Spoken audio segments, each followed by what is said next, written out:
ده طريق من طرق ان فعلا الواحد يبقى ليه تأثير ولو على شخص واحد بس. اوكي، ان انت تفيد معلومه لشخص، يعني بجد فعلا دي حاجه هتعمل لك ساتسفاكشن بالنسبه لك جدا. كله فروم سكراتش. يعني اتعلمت اديتنج، كل حاجه محدش بيساعدك خالص. انا بفتح الكاميرا نصور واقفل ومنتج وقبلها ببقى كاتب والكونتنت انت اللي كل بتعمله حاجه كل حاجه وبتابلود على السوشيال ميديا. كل حاجه. في ناس كتير قوي مكلمينهم وهيجوا يا إن شاء جدعان، احنا الله. مش إن هنفكس شاء الله. لحد والله، كل اللي انا كلمتهم هيجوا. ازيك يا حس؟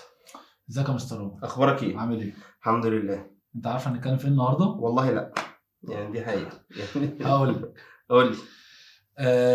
ازيكم يا جماعه؟ اولا عاملين ايه؟ ايه الاخبار؟ كله تمام. احنا كنا بنفكر ان احنا نبدا نعمل بودكاست، كان احنا نستضيف ناس نتكلم معاهم في التجارب بتاعتهم. مش لازم الناس دي تبقى يعني سليبرتيز، لان ممكن يبقى ناس عاديه عندهم تجارب انسانيه احلى بكتير وريتش اكتر بكتير من الناس اللي ممكن تبقى مشهوره.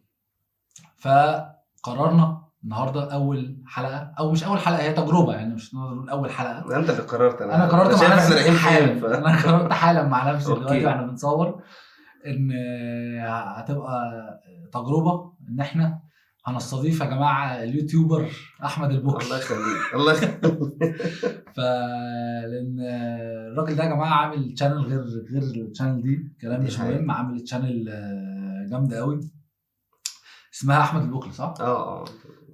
تشانل بتنزل فيديوز. يعني الراجل ده بيعمل مجهود جبار، بيعمل كونتنت جامد قوي في دعايه في ايه المشكله؟ يا ريت.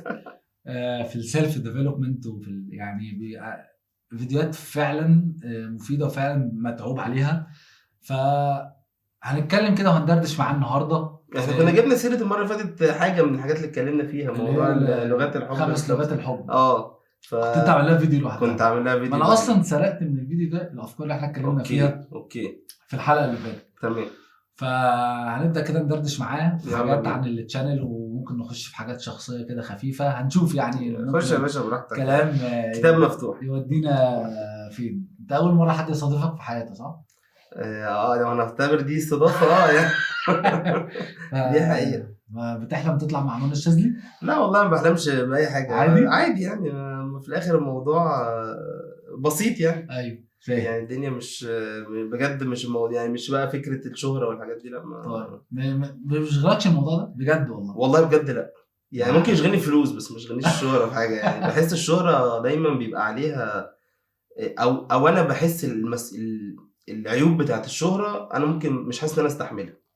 فكره عدم وجود الخصوصيه مع الحاجات دي كلها. حاسس ان هي يعني لا، مش دي الحاجات اللي انا، يعني مش دي الحاجه اللي انا بحس ان هي تنفع معايا. فحلو قوي على القد كده الواحد يبقى فاهم الدنيا لطيفه، ناس يعرفها. بالعكس يمكن ناس حتى اللي حتى بيشتركوا على القناه اي حاجه، بحاول قد ما اقدر ان انا اتفاعل معاهم. لا هو في الاخر الموضوع مش بحسه فكره شهره على قد ما فكره معرفه ناس كويسه يعني، مش اكتر يعني. طب انت عامل الشانل دي من قد ايه؟ من 8 اشهر صح؟ شهر 2 نتكلم دلوقتي في شهر 10 اشهر خلاص. داخلين في 10 اشهر في سنه. الفكره يعني فروم سكراتش خالص كده. وانت انا عن نفسي يعني انا صاحبك جدا واعرفك كويس، واتفاجئت بجد والله، اتفاجئت وانبسطت. يعني خطوه انا مع اي حد بيعمل اي بروجريس او بيجرب اي حاجه في حياته. هو انا عايز اقول لك انا اصلا عمري ما كنت اتخيل. يعني بدات في شهر 2 2023. انت لو كنت جيت في شهر 1 وقلت لي ده حاجه انت هتعملها، انا كنت عمري ما كنت اتخيل ان انا اعمل حاجه زي كده بجد. عمري ما كنت شايف نفسي قدام الكاميرا، وعمري ما كنت شايف اي حاجه. يعني حتى انا مش بحب اتفرج على فيديوهاتي بتاعت مثلا تصور بالموبايل ولا حاجه. انا مش بحب خالص. يعني مش حاسس ان انا الشخص اللي يقف قدام الكاميرا ويتكلم خالص بجد. بس هو في الاخر الموضوع انا حسيت، انا بصراحه حصل كذا موقف يعني في الفتره الاخيره قبل ما ابدا الشانل. كان من ضمنهم كان في حد في سننا يعني كده اعرفه كان توفى. فانا بجد ساعتها حسيت، معرفش برضو ايه الموضوع يعني ليه ده جه في دماغي. حسيت قد ايه ان الحياه بتخلص في لحظه. وانا بالنسبه لي من الحاجات المهمه قوي ان انا على قد ما اقدر احاول بجد، يعني ده فعلا حاجه جوايا وزادت قوي في الفتره دي، فكره التاثير الكويس على الناس اللي حواليك. ان انت قد ايه فعلا لما يحصل اي مشكله يبقى الناس بتفكرك بطريقه كويسه، مجرد ان انت يعني الذكرى بتاعتك او اسمك بيتقال بالخير عموما. يمكن ده برضه حصل من اعتقد 4 أو 5 سنين في واحد مشهور بس في عالم البيزنس، حد انا مش فاكر اسمه، خالد بشارة تقريبا، حاجه زي كده. كان في كنت ايوه في حاجات ساويرس وكده. الراجل ده انا ما كنتش اعرفه وعمري ما اشتغلت معاه، بس حسيت قد ايه في حاله من حالات قد ايه ان الراجل ده كان كويس، صح. مع ان انا ما اعرفوش وما شفتوش وما اشتغلتش معاه خالص، بس انبسطت بالتاثير اللي هو عمله على الناس، ناس مختلفه من اماكن مختلفه، الناس زعلانه لمجرد ان هو كان راجل كويس، هو ما عملش اي حاجه زياده، هو بس ساعد الناس وهم صغيرين. يعني اعرف كان حد مثلا كان شغال في الشركه، او تقريبا كان في مش فاكر كان ماسك ايه، حاجه تبع ساويرس، بس انا مش فاكر اسم الشركه بصراحه. في اوراسكوم اعتقد اوراسكوم ديفلوبمنت حاجه كده يعني. يعني هي فرع من فروع اوراسكوم يعني. فمثلا حد كان راح هناك بيشتغل، فكان هو في التريني، فقال لي قد ايه بقى ان هو كان راجل بسيط وسهل وعايز يعلمنا. فكل بقى الاحداث اللي ورا بعض دي، يعني مش ورا بعض قوي، بس كل الحاجات الصغيره دي حسيت ده طريق من طرق ان فعلا الواحد يبقى ليه تاثير ولو على شخص واحد بس. اوكي، ان انت تفيد معلومه لشخص. يعني بجد فعلا حاجه هتعملك ساتسفاكشن بالنسبه لي جدا، بالنسبه لي جدا احسن بقى من الفلوس والشهره وكل الكلام ده. وبجد مش كلام على ورق يعني، انت اكتر حد عارف. لا خالص خالص والله. بس فعلا بجد هو ده اللي خلى الموضوع يبقى فيه شرارة البداية كده يعني. اوكي، فحسيت ان انت لو عملت فيديوز واتكلمت مع الناس في حاجات مفيدة بالنسبة لهم تغير حياتهم، دي حاجة هتبقى بالنسبة لك تعمل لك ساتسفاكشن وتبسطك. بالذات كمان ان انا بحب قوي، يعني بحب فكره القرايه وبحب المعلومات وبحب لو في حاجه بتسحل بسرعه. يعني بتسحل مثلا في معلومه، مثلا لو قاعدين في حاجه ولقيت ان في معلومه واقعه مننا اطلع ادور عليها. يعني انا اصلا بالنسبه لي انا عندي شغف بفكره ان انا عايز اتعلم حاجات جديده دايما. فطب ليه ما اشاركش الكلام ده مع الناس؟ بعد كده بعد بقى ما بدات لقيت ان الموضوع لذيذ بصراحه. فكره يعني انا عجبني فكره التصوير والكتابه والمونتاج، مع انها صعبه بياخد وقت طويل. انت كله فروم سكراتش يعني، اتعلمت اديتنج، محدش بيساعدك خالص. انا بفتح الكاميرا نصور واقفل ومنتج، وقبلها ببقى كاتب وبصور كل حاجه بتابلود على السوشيال ميديا، كل حاجه، مفيش بني ادم. انت طب الموضوع مش هادك معاك بما انك بتشتغل وعندك بيت وعندك وقتك عايز برضه تقعد مع نفسك الكلام ده؟ وهو متعب، ما يعني فعلا متعب جدا. يعني متخيل الناس كلها اللي عملت حاجه على اليوتيوب عامه تعبوا قوي. يعني الموضوع بجد متعب جدا. وفتح لي حاجات كتير قوي ما كنتش متخيل ان انا ممكن ابقى عارفها. يعني انا فاكر اول مره انا بمنتج على بريمير، على برنامج بريمير، اول مره فتحته انا مش فاهم اي حاجه خلاص. فكل بقى يعني كل اللي بعمله هو فيديوهات على اليوتيوب، واخش اشوف ده بيتعمل ازاي ومش عارف ايه والكلام ده كله. وقبلها اصلا كمان فكره بقى الكاميرا، وان انت ازاي تحط الزاويه وازاي تحط الاضاءه وازاي اتعلمت وايه الاضاءه اللي تجيبها والحاجات دي كلها. كل ده فيديوهات على اليوتيوب. يعني انا ما اعرفش حد من اي حد عمل، ما اعرفش حد حواليا عمل حاجه زي كده. فمفيش اللي هي خبره اللي انا اخدها من حد. حتى بقى ده كمان بصراحه بجد كذا حد بعد ما انا بدا يتكلم معايا مثلا ان هو عايز يبدا حاجه، ببقى فعلا على قد ما بقدر الموديل لا خالص والله، ده يعني لسه في الاول قوي. بس ببقى عايز على الاقل اديله الخبره اللي انا خدتها، اللي انا سحلت فيها لوحدي في الفيديوهات وكده.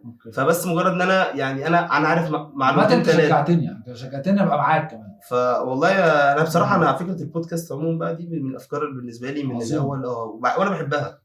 فبالنسبه لي فكره لذيذه، وان احنا قاعدين بنتكلم والموضوع ما لوش علاقه بقى لا بكاميرا ولا بتاع. بجد انا يعني من الحاجات اللي انا بحبها. وزي ما انت قلت كده، فكره برضه احنا نستضيف ناس، الناس دي تبقى برضه مفيده نوعا ما. فكره ان احنا في ناس كتير قوي مكلمينهم وهيجوا يا جدعان، احنا مش هنفكس لحد والله، كل اللي انا كلمتهم هيجوا. لا وبعدين فكره كمان انت تبين الناس الكويسه. انا شايف دي برضو حاجه مهمه جدا، لان الكونتنت التافه انتشر بصوره مبالغ فيها.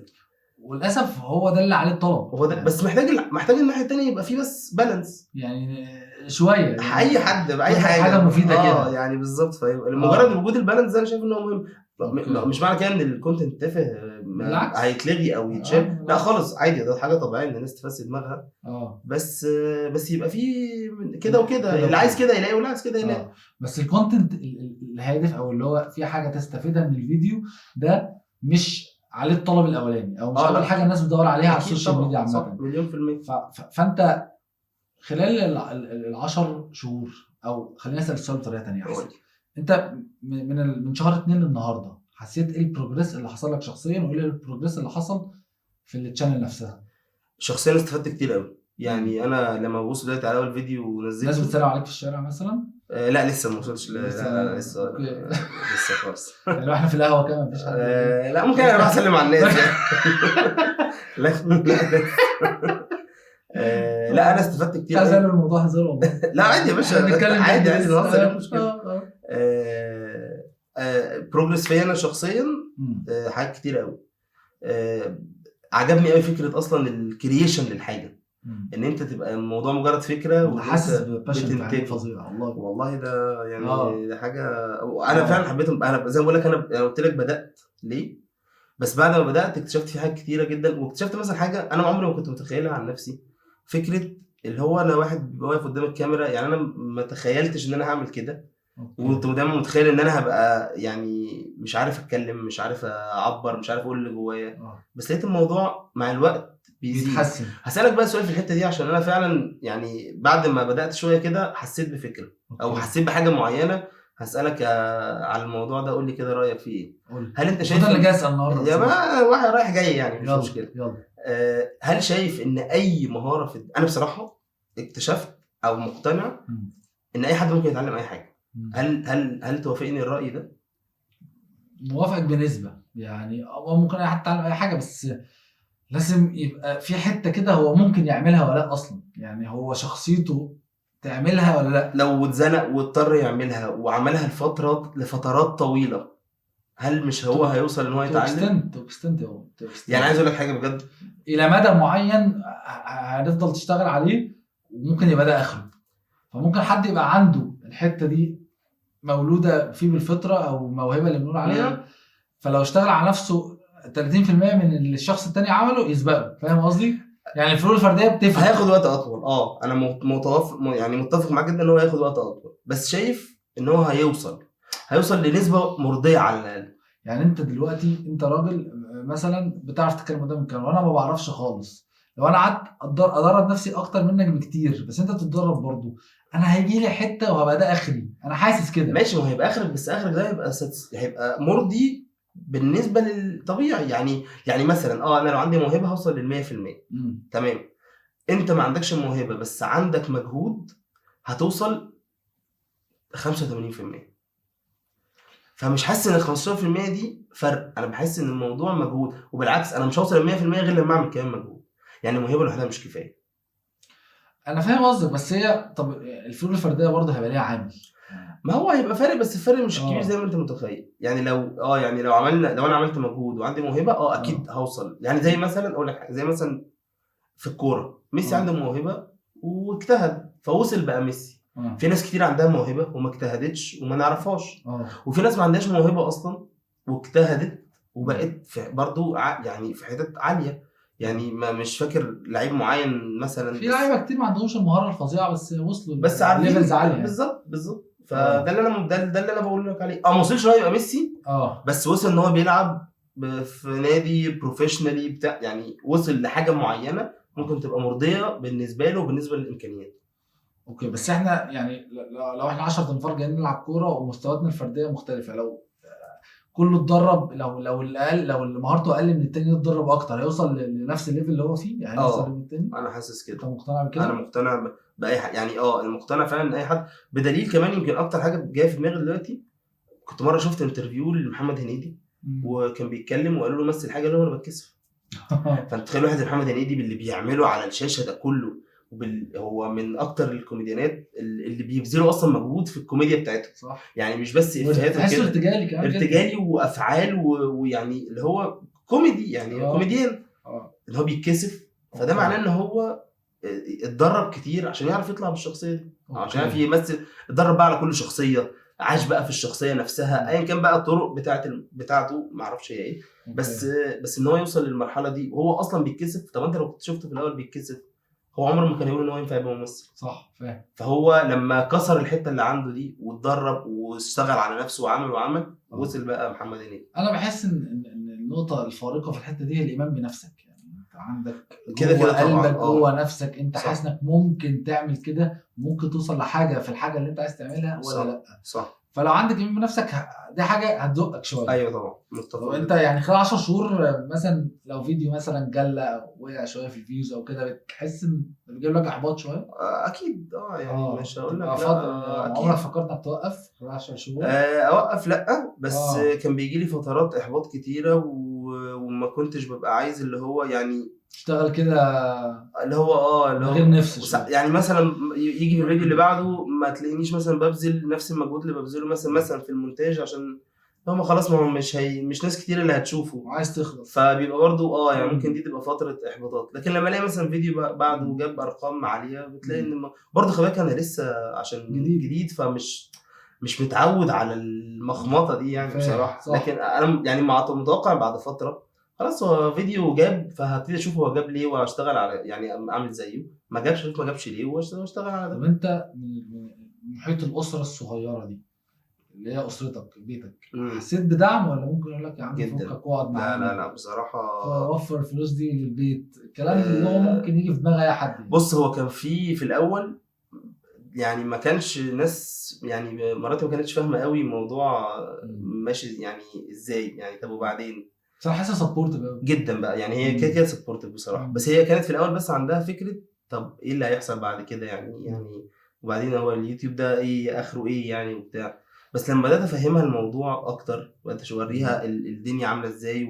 والناس عامه اللي نجحت في اليوتيوب وصلت لايه وعملت ايه اقتنعت. وهي كده كانت سبورتيف بصراحه يعني بصراحه من الحاجات، وهي اللي مساعداني ان انا اوصل اللي انا فيه دلوقتي فعلا يعني مش كلام كده على الفاضي. لان هي فعلا في الفتره بقى اللي انا لان دايما بيبقى كمان الضغط زي ما انت بتقول الاحباطات والحاجات دي، ما هو كل ده بقى بيأثر، في نفسيه الواحد، فبيتعامل بقى ممكن يبقى اللي هو مش طايق نفسه متضايق مش عارف ايه. فكل التغيرات المزاجيه دي هي بصراحه تستحملها يعني بصراحه. فمن غيرها لا عمري ما كنت هعمل كل الكلام اللي انا بعمله ده. اوكي حلو. طب عايز اسالك بقى اخدك في حته تانية خالص. يلا بينا. انت من واحد خريج هندسه عين شمس صح؟ قسم مدني صح؟ لواحد دلوقتي انت شغال في حاجه مالهاش اي علاقه باي حاجه في الموضوع ده نهائي، بعيدا عن اليوتيوب شغال شغلانه مالهاش اي علاقه بمجال دراستك. ايه اللي حصل من ساعه ما اتخرجت لحد ما بقيت هنا؟ وهل انت كنت مرتب له ولا هو مخبطت نفسك كده واتخبطت لحد ما وصلت؟ اتخبطت جامد لحد ما وصلتش ولا جت ازاي؟ خدت كورسز وحاجات كده صح؟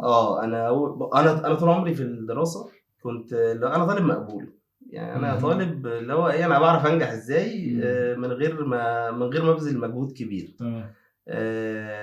انا خدت اول يعني بعد ما اتخرج انا كنت في الجامعه كمان ما بروحش المحاضرات، الدنيا زي ما بقول لك ايه ماشيه كده يعني باقل مجهود بعرف اعدي.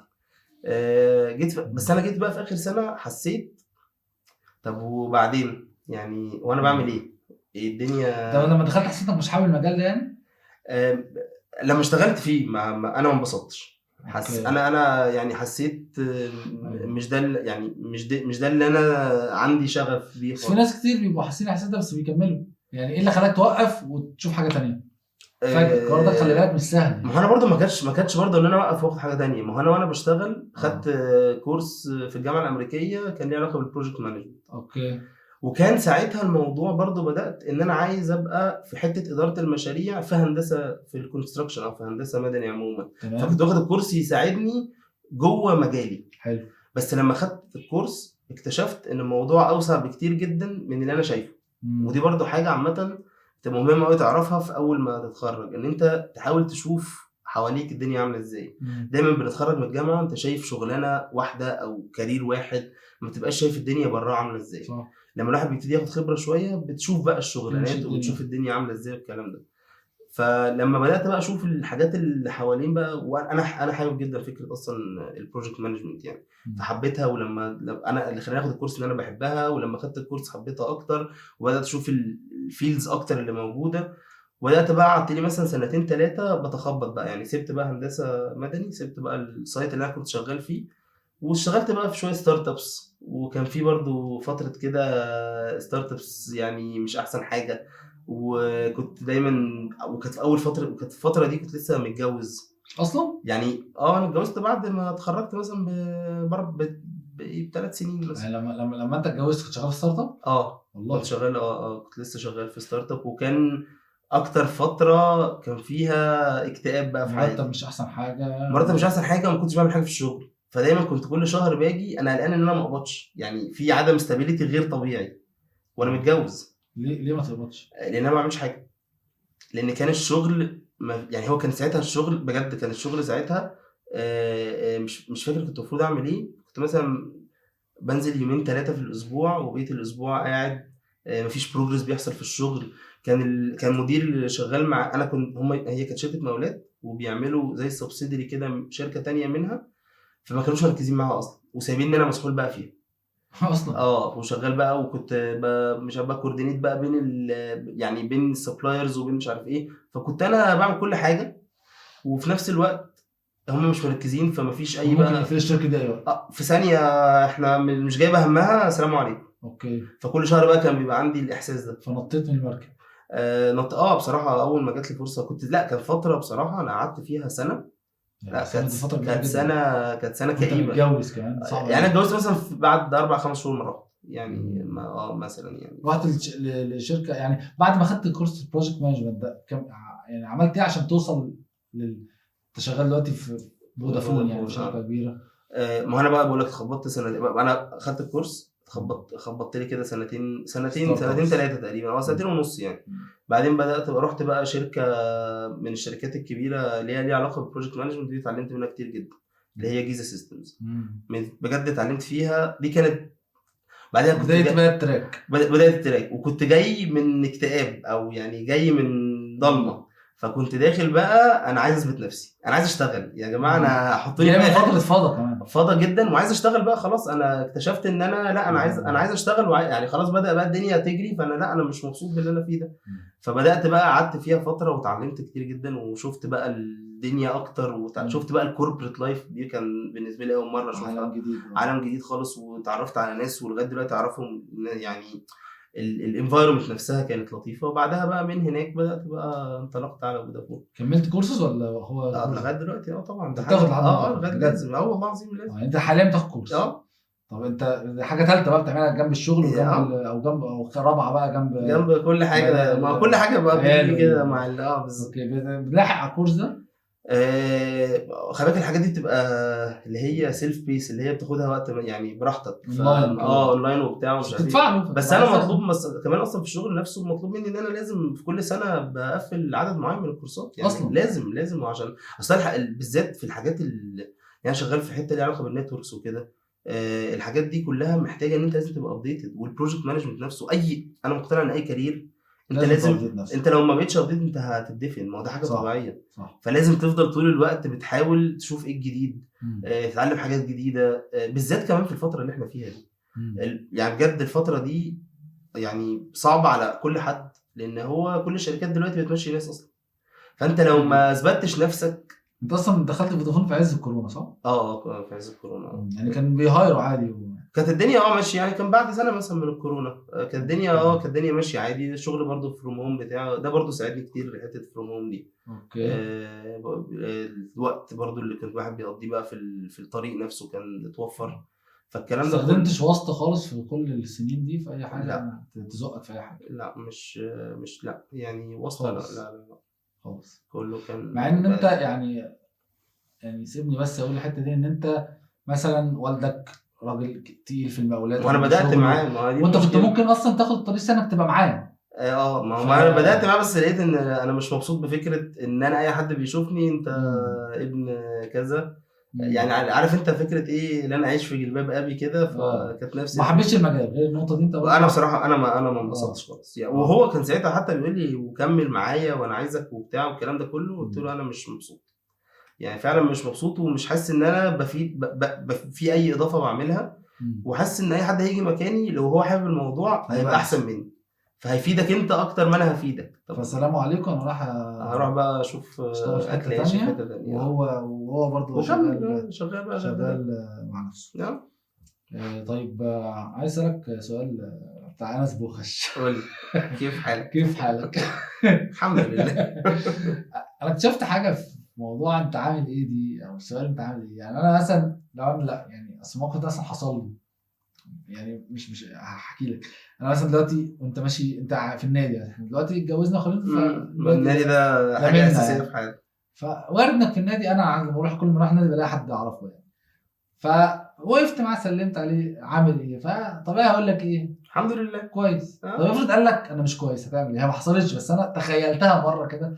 لو انت مثلا ما تعرفنيش قوي قابلتني في النادي قلت لي عامل ايه يا حس، قلت لك انا مش كويس، هسالك ليه؟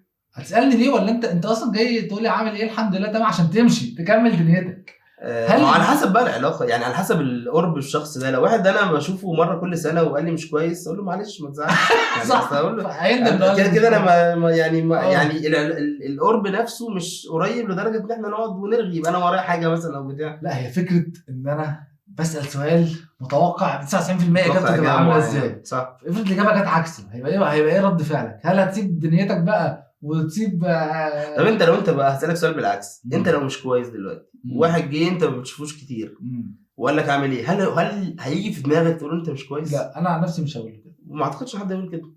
افرض يا عم واحد يعني انا بحس كمان مش لاقي حد يتكلم معاه، فلما صدق لا حد يعرفه خلاص يبقى ساعتها هيمسك فيك. ماشي، يبقى ساعتها فعلا لو انا فاضي لا بالعكس ده انا اقعد اتكلم معاه وده حاجه. لو مش فاضي هتسيبه وتمشي. ما انا مش فاضي برضه، ما هو اولويات للاسف يعني. لا يعني لكن انا قصدي هتعمل ايه؟ ما انت مش هتعمل حاجه تقول له كده كده هتساله ليه يعني. اكيد عدم الفضل.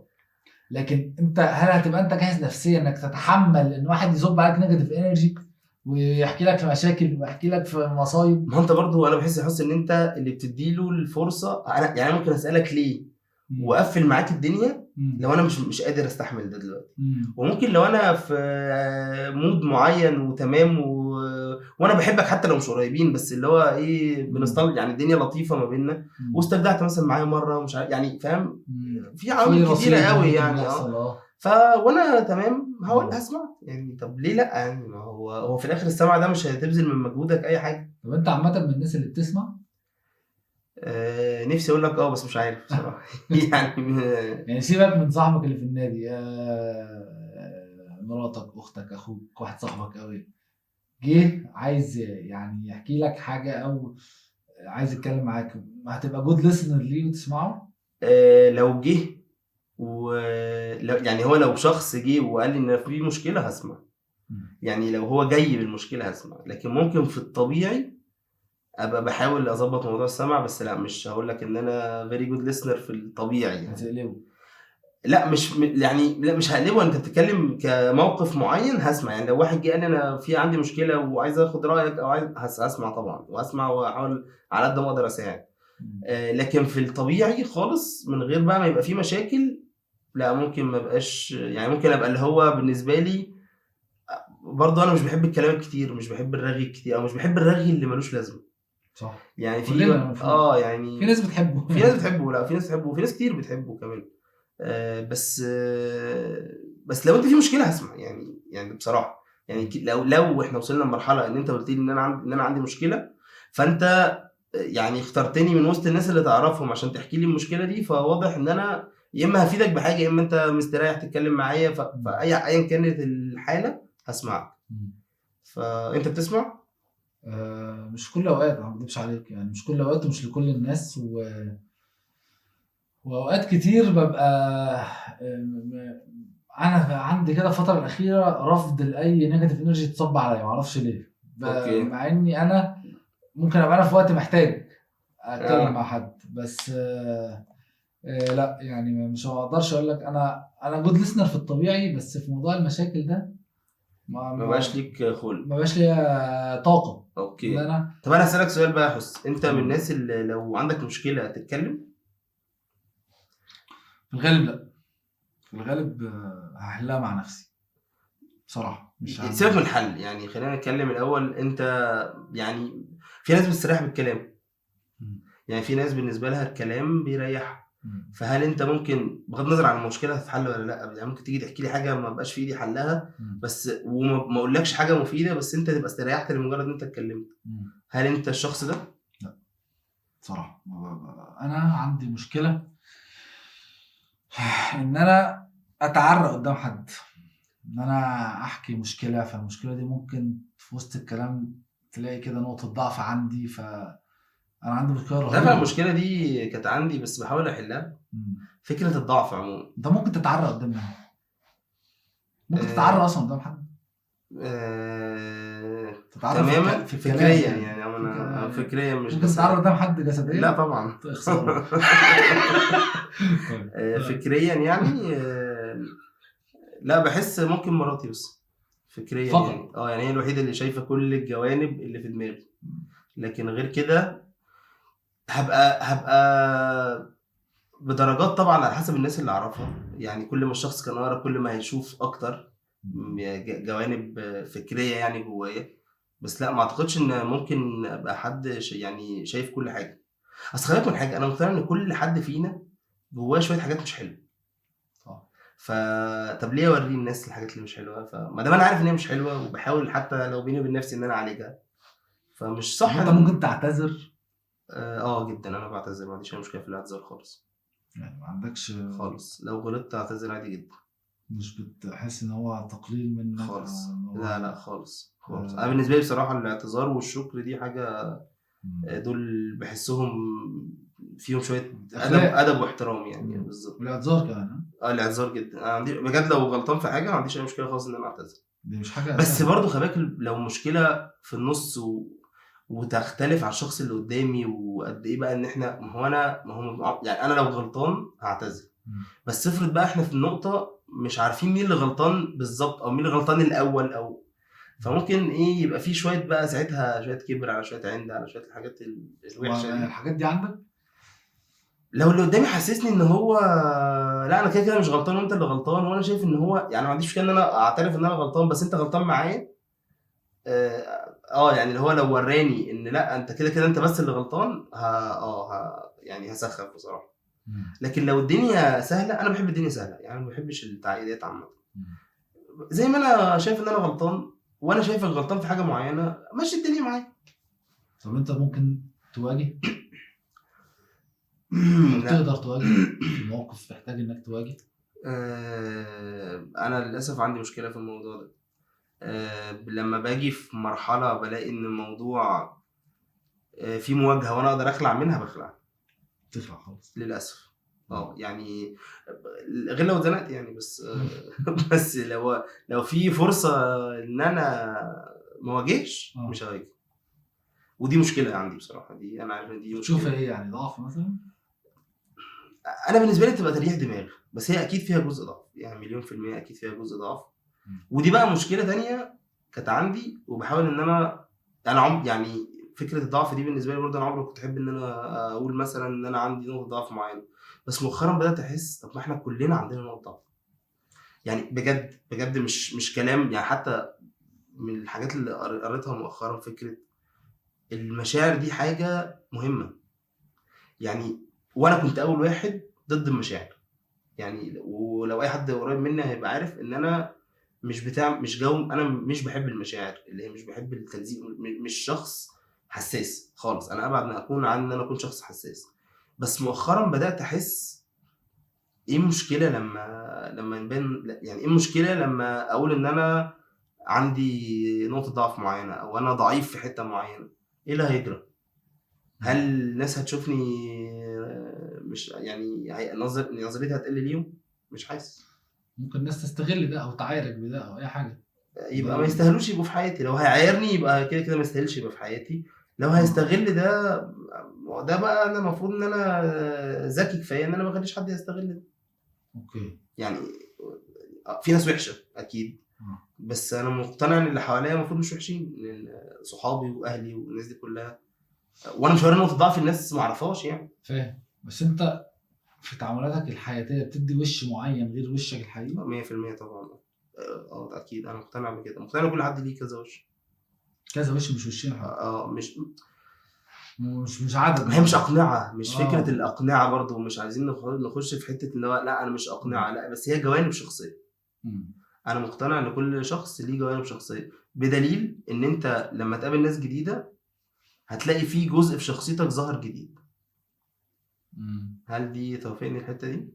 طبعا يعني. فهي انا مقتنع بالشخصيه عشان كده يعني انك تعرف ناس كتير ده بيطور شخصيتك نوعا. بيطور شخصيتك جدا صح. بالذات جديده يعني. حته ناخدها بقى من ناحيه ان انت تخرج من الكومفورت زون بتاعك ايا كان، لكن بتظهر حته في شخصيتك جديده.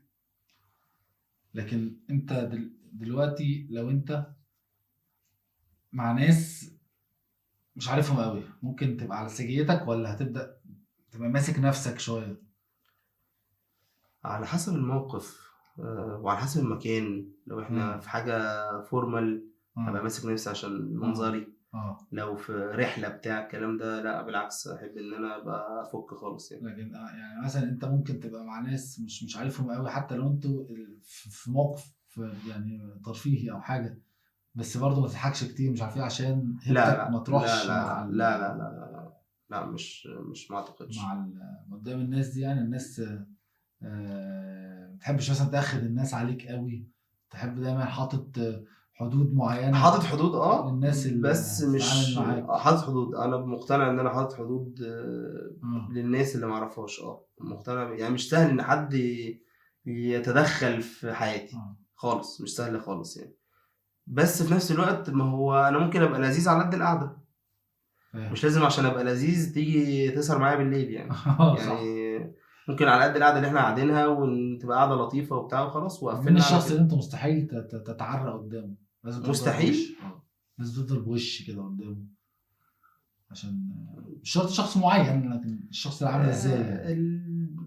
لو انا عارف ان هو من جواه مش كويس، حاسس ان هو ممكن ساعتها يبقى، لا هو فعلا ممكن احس ان هو هيستغل الموضوع او هيتكلم فيه بعد كده او هيقول لحد او ايا كان.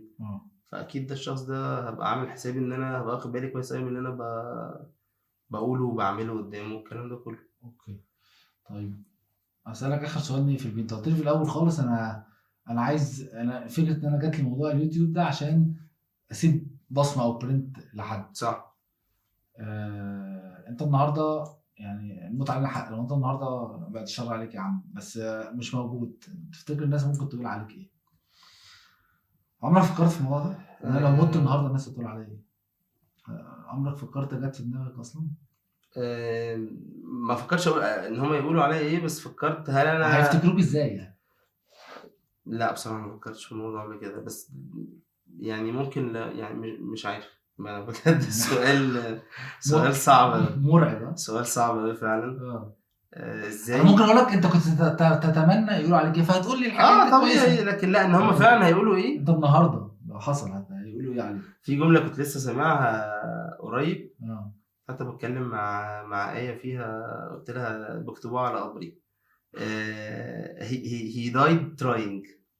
اوكي. فدي انا يعني نفسي تبقى دي نظرة الناس، ان فعلا انا من يعني اللي هو انا مت وانا بحاول، يعني لو مت النهارده انا بحاول اعمل اللي عليا. نجحت تبقى كويس. نفسي يعني بحاول طبعا طول الوقت بصراحة. وده ضغط كبير، وعارف ان مش كل الناس كده يعني. في ناس عايشة الدنيا يوم بيوم اكتر. ناس كتير، وفي ناس كتير يعني دايسة في الدنيا كده ومش يعني دايس دايس يعني مش بيقف كده ويهدى ويحسبها ويشوف انا فين. لا انا ايه بحب الدنيا واخداه برضه. انا بحب التخطيط قوي يعني. دايما حتى في فيديو هنتكلم عنه على موضوع بداية السنة والسنة اخر السنة وكده. فانا لا انا بحب كل سنة كده اقف شوف انا عملت ايه، احط اهداف السنة الجديدة، شوف انا عملت ايه في اهداف السنة القديمة. يقعدوا معايا 3 شهور كده ولا حاجة وبعدين انساهم لحد اخر السنة. طب انت علاقاتك في الدنيا، انا قلت اخر سؤال بس اسالك عشان متوازنه يعني، خليني بس افصصهم لك عشان تعرف تجاوب.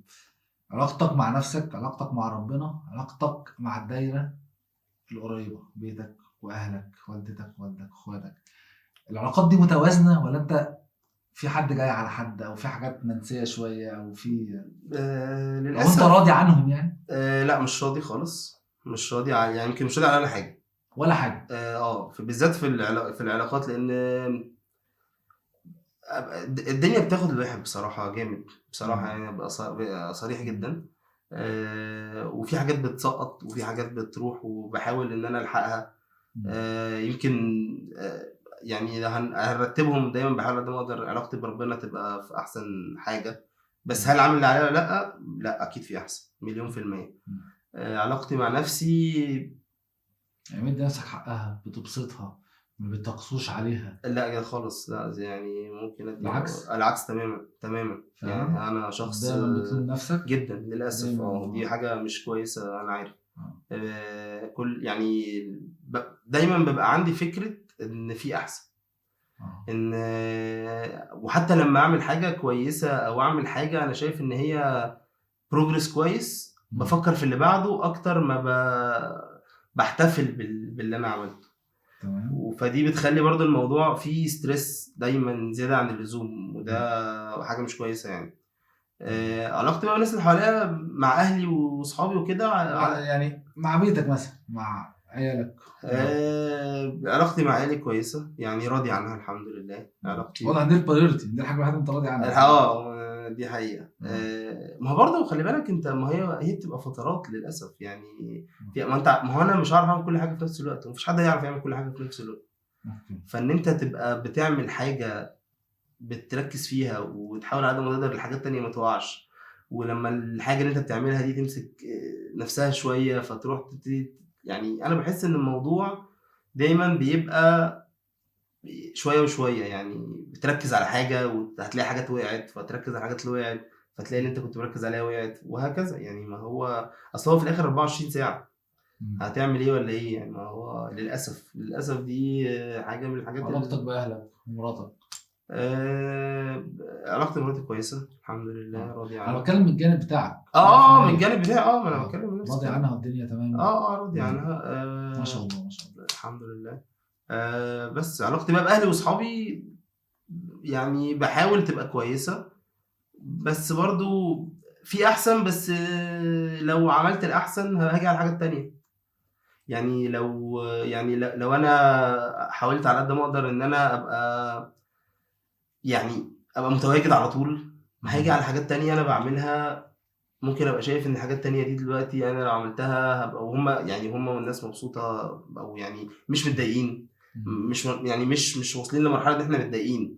بس مثلا أنا مش الشخص اللي هو ما كنتش مثلا قريب من أهلي، فكان دايما الموضوع بالنسبة فكان اللي هو إيه، إحنا ممكن نقعد يومين 3 مش عارف إيه، لغاية لحد ما أسأل على حد يسأل كده يعني. عشان كده بقول لك في أحسن إن أنا بسأل عليهم على طول والكلام ده كله، وإن أنا أبقى أحسن نفسي يعني معاهم. بس للأسف الدنيا مش سهلة يعني. طيب آخر سؤال بس بجد. آخر سؤال سؤال مرة العاشرة. أنت مقتنع بالكيمياء اللي بين البني آدمين؟ إن ده في كيمياء بينك وبينه وده مفيش كيمياء، حتى لو ده شخص كويس، ولا بتبقى بناء على حاجات معينة؟ يعني كميتك ظبطت مع الأخت دي، البنت دي، الشاب ده؟ مقتنع إن في كيمياء، بس مقتنع إن هي محتاجة مجهود.